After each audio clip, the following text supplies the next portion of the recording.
Hujambo mwanafunzi, natumai kwamba unazidi kuendelea vizuri kiafya na kwamba unazidi kujitahidi na kufuata pengine yale masharti yaliyowekwa na serikali ambayo yanatusaidia sisi kujilinda na virusi hivi vya COVID-19. Vile vile natumai kwamba hujasahau vitabu na kwamba unazidi kubukua na kujipiga msasa hapa na pale katika swala hili la elimu. Kumbuka kwamba wewe bado ni mwanafunzi, na baada ya pengine janga hili, Mungu akipenda, tutakaporejea shuleni, najua bado masomo yataendelea, tutazidi kufanya mitihani na bado utasalia kuwa mwanafunzi siku zile zote. Sasa katika siku hii ya leo ningependa kushughulikia mada fulani ambayo ni muhali sana, na mada hii bila shaka inawachanganya wanafunzi wengi sana katika viwango vile vyote, kiwango cha chini zaidi hadi kile kiwango cha juu zaidi. Sijui sababu ni gani. Leo nataka kushughulikia mada ya vishazi. Vishazi vikiwa wingi au kishazi katika hali ya umoja. Katika kipindi kilichotangulia tuliangalia muundo wa sentensi ya Kiswahili. Tukasema kwamba sentensi ya Kiswahili inaundwa kwa vipengele viwili muhimu sana, na vipengele hivi tukasema kwamba kuna kiima na kipengele cha pili ni ile dhana ya kiarifu au kiarifa. Leo nataka kuangalia vishazi, na pengine katika kueleza maana ya kishazi tutasema kwamba kishazi ni fungu la maneno ambalo lina muundo wa kiima na kiarifu. Ni fungu la maneno ambalo lina muundo wa kiima na kiarifu. Kuna baadhi ya karatasi za mitihani ambazo bila shaka nimekuwa na mtogusano nazo, na nimepata swali kama hili linauliza wanafunzi: eleza maana ya kishazi. Kumaanisha kwamba ni kipengele ambacho kinaweza kikatahiniwa katika kiwango chochote kile. Sasa utakapoulizwa maana ya kishazi, bila shaka utasema kwamba ni fungu la maneno lililo na muundo wa kiima na kiarifa. Sasa pengine katika kule kuelewa dhana hii kwa kina zaidi, tutasema kwamba tumesema kwamba kiima ni mojawapo ya sehemu muhimu ambayo inaunda kishazi. Tutasema kwamba kiima ni ile sehemu ya sentensi ambayo huongozwa na nomino. Na nomino hii ni gani? Ni nomino ambayo habari zake zinatolewa katika sentensi. Vile vile tunaweza tukasema kwamba kiarifu ama kiarifa ni ile sehemu ya sentensi ambayo huongozwa na kitenzi pamoja na maneno mengine bila shaka ambayo yanaweza yakafuata. Kiarifu kinatuarifu kuhusu nomino ambayo inatendewa kitendo, na bila shaka nomino hii bila shaka tunaweza tukasema kwamba inaweza ikawa ni shamirisho na kadhalika. Sasa kiarifa na kiima ni vipengele muhimu sana ambavyo vinaunda kishazi. Kimsingi usidhani kwamba kishazi ni kitu kingine kigumu zaidi. Sentensi zote za Kiswahili, sana sana sentensi sahili, kama unakumbuka mada ya aina za sentensi, sentensi zote sahili ni vishazi. Sentensi zote ambatano zimeundwa kwa vishazi, ni vishazi tu. Sentensi zote changamano zimeundwa kwa vishazi. Sasa si kipengele ambacho ni kigeni sana kwa mwanafunzi ambaye amekuwa na mtogusano na somo hili kuanzia kidato cha kwanza. Kama unaelewa sentensi ni nini, bila shaka haitakuwa vigumu kwa wewe kuelewa dhana ya kishazi. Sasa pengine nitaenda kwa kile ambacho nafaa kushughulikia cha pili. Baada ya kuangalia maana ya vishazi, tutasema kwamba kuna aina mbili kuu za vishazi. Na aina ya kwanza ya vishazi tutasema kwamba kuna vishazi huru. Alafu kuna aina ya pili ambayo ni vishazi tegemezi. Kuna maneno mawili hapa, kuna huru na kuna tegemezi. Unaposema kwamba kitu fulani ni huru, ni sawa na kusema kwamba kitu hiki kinaweza kikajitegemea au kinaweza kikajisimamia. Na kwa mujibu wa sentensi tunasema kwamba sentensi ni mkusanyiko au fungu la maneno ambayo yamepangwa kwa namna inayokubalika kisarufi na ambayo hubeba maana fulani ambayo imekamilika bila shaka.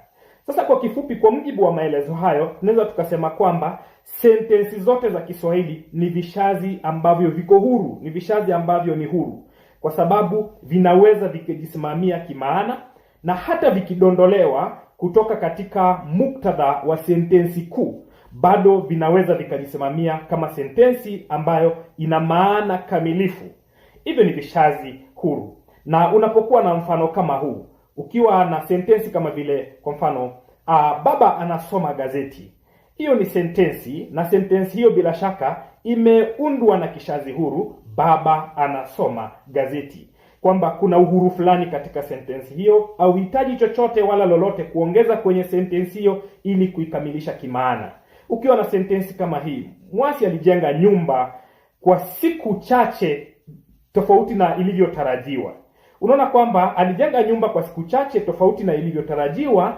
Unaona kwamba sentensi hiyo inakamilika kimaana, na inapokamilika kimaana bila shaka tutasema kwamba hicho ni kishazi huru, kwa sababu hakuhitajiki lolote lile, au hakuhitajiki kupachikwa fungu lolote la maneno kwenye sehemu hiyo ya sentensi ili kuikamilisha kimaana. Ukiwa na mfano mwingine wa sentensi kama hii, tuseme magari ya umma yalilazimika kusafiri yakitumia barabara ambayo ilikuwa imeshakarabatiwa. Unaona kwamba licha ya kwamba sentensi hiyo ni ndefu kidogo, ni changamano, lakini imeundwa kwa vishazi, na kuna sehemu mbili pale ambazo pengine kuna, kwa mfano naposema ambayo ilikuwa imeshakarabatiwa, bila shaka utakuwa ni mfano mzuri sana wa vile vishazi ambavyo ni tegemezi, kwamba inategemea hali fulani. Samahani, sikuwa nakusudia kutaja hilo kwa sasa hivi, lakini wacha nitumie mifano mingine ambayo ni sahili kidogo. Kwa mfano, ukiwa na mfano kama huu, Kamau anacheza mpira. Kwa mujibu wa yale ambayo yako pale nyuma, Kamau anacheza mpira. Hiyo ni sentensi imekamilika. Kwa hivyo hicho kishakuwa ni kishazi huru. Alafu ukiwa na pengine na mfano mwingine kama vile mwizi amekamatwa. Bila shaka unaona kwamba mwizi amekamatwa itakuwa ni kishazi huru, kwamba sentensi hiyo inajitegemea. Alafu uwe na mpira utachezwa kesho. Mpira utachezwa kesho bila shaka pia ni sehemu ya sentensi ambayo inakamilika kimaana. Hivyo basi itakuwa imeunda kile ambacho kinaitwa kishazi huru. Wote walikimbia haraka. Huo ni mfano mwingine wa kishazi huru. Sasa tukumbuke kwamba tunapozungumzia dhana ya vishazi huru, tunaangazia kwamba tunasema kwamba vishazi huru ni vile ambavyo vinajitegemea kimaana. Yaani vinaweza vikajisimamia vikiwa peke yavyo. Hata vinapodondolewa katika muktadha wa sentensi, bila shaka bado vitakuwa tuna maana kamilifu. Maana ambayo haihitaji chochote kile ili kuikamilisha. Sasa kwa mujibu wa yale ambayo nimetaja, pengine nimesema kwamba vishazi huru huundwa na sentensi zote sahili. Sentensi zote sahili huwa ni vishazi huru. Kwa sababu gani? Ya ile maana ambayo inakamilika pale. Kwa kifupi tu naweza nikataja tu machache ambayo pengine yanaweza yakatusaidia kujua vishazi ni nini, au kutambua vile vishazi. Naweza tukasema kwamba ili useme hiki ni kishazi, lazima kiwe na muundo wa kiima na kiarifa. Na tukumbuke kwamba tunapozungumzia muundo wa kiima na kiarifa, si lazima yawe maneno kamilifu. Vinaweza vikawa tu ni viambishi viwakilishi ambavyo vinawakilisha nomino fulani katika sentensi.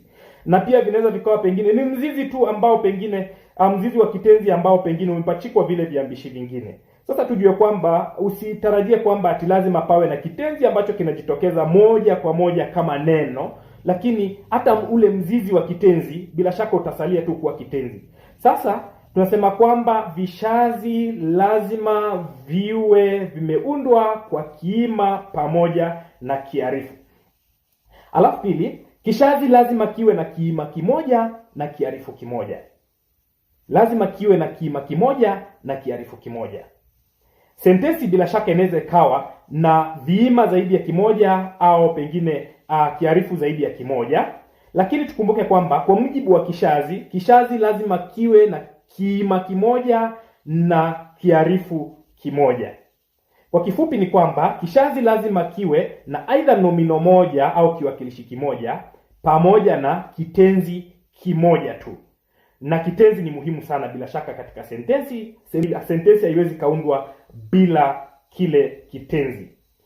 Jambo la pili, naweza tukasema kwamba vishazi hupatikana ndani au katika sentensi.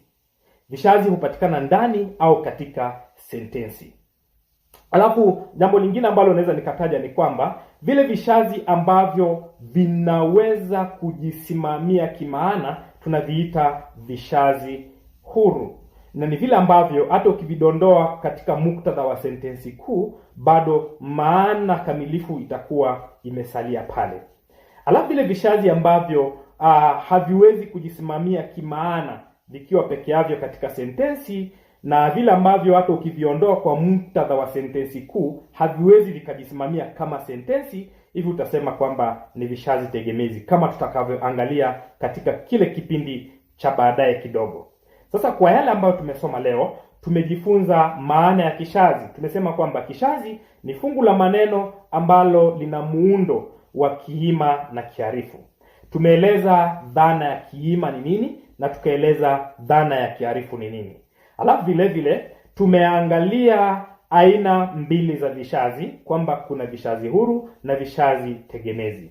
Tukasema kwamba vishazi huru ni vile vishazi ambavyo vinaweza vikajisimamia kimaana na havihitaji kuongezwa fungu lolote la maneno au kuongezwa sehemu yoyote ya sentensi yote ile ili kuvikamilisha kimaana. Na tukasema kwamba sentensi zote za Kiswahili ambazo zinakamilika kimaana, ambapo ni muhali sentensi, ni lazima sentensi zote bila shaka zikamilike kimaana ndiposa iwe sentensi. Tukasema kwamba hiyo ni mifano mizuri sana ya vishazi ambavyo ni huru. Ningependa kukupa zoezi fulani hapa, na ningependa unitungie sentensi zozote sita, na ndani ya sentensi hizo nataka utambulishe vishazi huru katika tu sentensi hizo. Vishazi huru ni sehemu gani katika hizo sentensi? Tafadhali usitunge sentensi changamano sana, usitunge sentensi ndefu sana. Tanguliza kwa sentensi fupi tu, kama zile ambazo nimekupa hapa, kwamba Kamau anacheza mpira, kama mwizi amekamatwa, pengine nyumba inajengwa, na kadhalika. Sentensi tu rahisi ili uweze kutambua vile vishazi. Alafu pengine katika siku za baadaye kidogo na tutashughulikia pengine aina zile zingine za vishazi na vitakuwa ni vishazi huru. Kufikia sasa hivi na kutakia kila laheri, na kuomba kwamba uzidi kubukua, utafute maswali mbalimbali kutoka kwenye karatasi mbalimbali zilizofanywa tayari, na najua utazidi kuimarika zaidi katika kipengele hiki. Hadi baadaye, Mungu azidi kukubariki na azidi kukulinda. Tutakutana siku ijayo majaliwa. Asante.